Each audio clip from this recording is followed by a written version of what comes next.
Just talk to a resident of this city, this beautiful, great American city. Don't they deserve, we talk about human rights. We hear these people outside screaming, free DC. Let's free DC from lawlessness.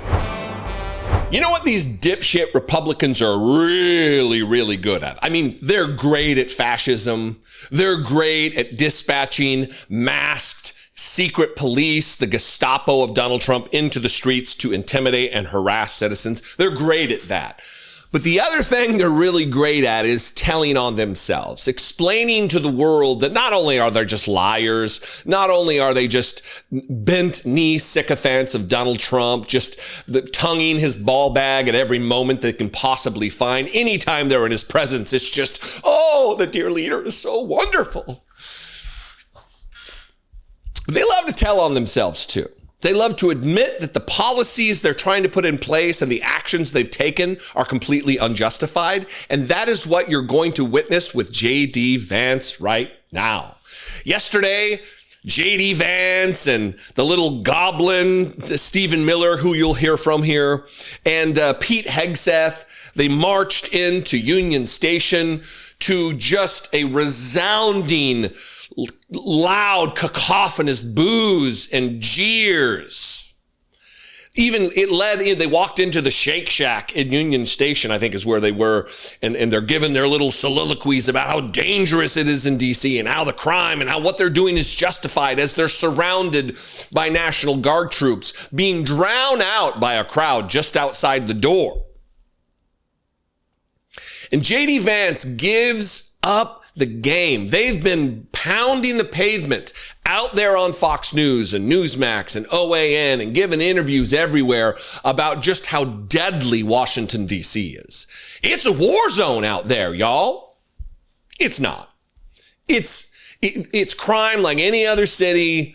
It is not dangerous to walk down the street. I feel safe during the day. I feel safe during the night. I especially feel safe where the National Guard has been stationed outside Union Station, which is like a block and a half away from the United States Capitol. Outside the National Mall, around the White House, that's where the National Guard is, where there is virtually zero crime at all. And JD Vance was being asked questions by a reporter in this moment, and he's explaining exactly why what we need to do is free DC. That's a movement right now here in town, which is free DC from the military occupation of Donald Trump. Free DC from the roving bands of masked Gestapo harassing and intimidating citizens. JD Vance wants to try to be cute and use that same phrase, free DC, but free it from the scourge of crime. But then he says something at the end that it doesn't just undercut the argument that they're trying to make. It lays bare the lie that they're telling. Watch this, wait for it, and we'll talk about it on the other side. You talk to these guys. I talked to 3 police officers earlier. I've talked to the National Guard. They are so happy that they've been empowered to do their job, which is to make American streets safe for American citizens. And I think that empowerment is going to keep on going until we make America, and D.C. in particular, a safe place again. What evidence do you have that the DOJ has? Are you going to be releasing it? I'm sorry? Are you going to be releasing evidence of this? Of what? That D.C. has a terrible crime problem? You just got to look around. Obviously, D.C. has a terrible crime problem. The Department of Justice statistics back it up. The FBI statistics back it up. Just talk to a resident of this city, this beautiful, great American city. Don't they deserve... we talk about human rights. We hear these people outside screaming, free DC. Let's free DC from lawlessness. Let's free Washington, D.C. from one of the highest murder rates in the entire world. Let's free Washington, D.C. so that young families can walk around and feel safe and secure. That's what we're trying to free D.C. from. And as Stephen said, it's kind of bizarre that we have a bunch of old, primarily white people who are out there protesting the policies that keep people safe when they've never felt danger in their entire lives. He served it up on a platter. The reason it's so beautiful is because it's so obvious that there's not outrageous war zone-like crime in the streets of DC. That he knows it so well that it's programmatic that he says the thing he says. People who are out there protesting the policies that keep people safe, but they've never felt danger in their entire lives. Wait a minute. I thought it was a fucking war zone, JD. I thought crime and murder and violence was just off the charts, and anywhere you walked in DC, you were at threat. Rick Scott's out there saying his staff can't go out to dinner. Doug Burgum's out there talking about how dangerous it is in DC. Yet, and then you also said it in this, but then you say the people out there protesting, the residents of DC, have never felt danger in their entire lives. How can they have never felt danger while living in what you describe as a shithole hellscape, a dystopian nightmare of murder and violence? How can that be, JD? The answer, sir, Mr. Vice President, you fucking moron. The reason is because it can't be true at the same time. If they've never felt danger, it's because they live in a safe city, a fundamentally safe city.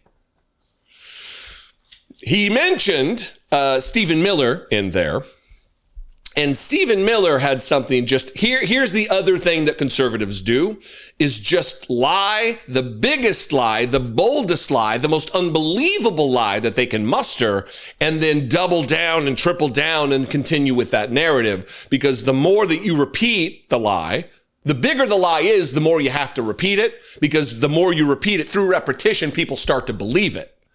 Unfortunately for these dipshits, you got people like me and others in my space who are going to push back against this lie and tell the truth, especially someone like me who lives here.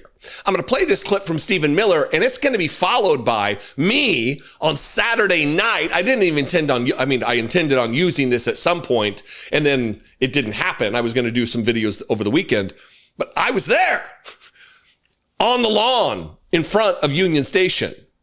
And if you know, you might not know, I'm not an elderly hippie. It'll make sense in a second. I'm not a 90-year-old hippie who's out there protesting, which is what Stephen Miller is trying to explain, that all of them, all these elderly white hippies, we're going to ignore these stupid white hippies. They're all, he says, all over 90 years old. And that is just a brazen, insane, clear lie from the little Gollum puke, Stephen Miller. And the voices that you hear out there, those crazy communists, they have no roots, they have no connections to the city, they have no families they are raising in this city, they have no one that they are sending to school in this city, they have no jobs in this city, they have no connections to this community at all. But they're the ones who've been advocating for the 1%, the criminals, the killers, the rapists, the drug dealers. And I'm glad they're here today. Because me, Pete, and the Vice President are all going to leave here, and inspired by them, we're going to add thousands more resources to this city to get the criminals and the gang members out of here. We're going to dismantle those networks, and we're going to prove that a city can serve for the law-abiding citizens who live there. We are not going to let the communists destroy a great American city, let alone the nation's capital. And let's just also address one other thing. All these demonstrators that you've seen out here in recent days, all of these elderly white hippies, they're not part of this city and never have been. And by the way, most of the citizens who live in Washington, D.C. are black. This is not a city that has had any safety for its black citizens for generations. And President Trump is the one who is fixing that with the support of the Metropolitan Police Department, the support of the National Guard, and our federal law enforcement officers. So we're going to ignore these stupid white hippies that all need to go home and take a nap because they're all over 90 years old, and we're going to get back to the business of protecting the American people and the citizens of Washington, D.C. Thank you, Stephen. Wildly unbelievable. All of them are 90-year-olds. I'm just past 50. I just turned 51. Not a 90-year-old. Not a hippie. White. I am white, to be sure. That is clear. But everything else that Stephen Miller, the white supremacist ghoul, the mass deportation excitement doll, it's just ridiculous. So here's me out there this past Saturday night, talking about how the National Guard is out in force with all of the lights on the cop cars and the armored troop carriers behind me. Watch this and notice there's not a 90-year-old white hippie in sight. So it's just after 8 p.m. on August 16th on a Saturday night in peaceful, prosperous, safe Washington, D.C. This is Union Station that has become a war zone. It has become occupied by the National Guard troops. Hundreds more National Guard troops from West Virginia have now been deployed to the city. And Donald Trump, in a time when crime is at a 30-year low, is turning the city into a frame of cherries and berries, lights on cop cars, masked secret police who are roaming the city, harassing and arresting, not giving their names, disappearing people, many citizens from the United States. This is where we are with the Trump administration. They're afraid. Let me show you what they're afraid of.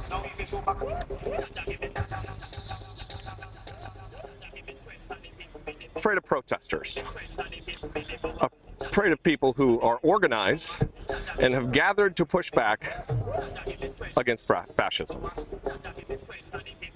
Accompanied by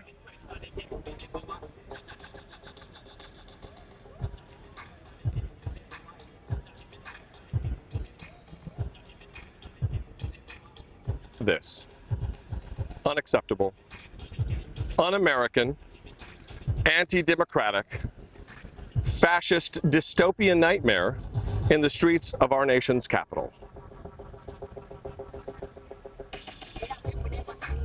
We have a constitutional right to say fuck Trump. We have a constitutional right to protest. We have a constitutional right to assemble, to redress our government with our grievances. And that is too much for Donald Trump, too much for Republicans. And so they create this nightmare.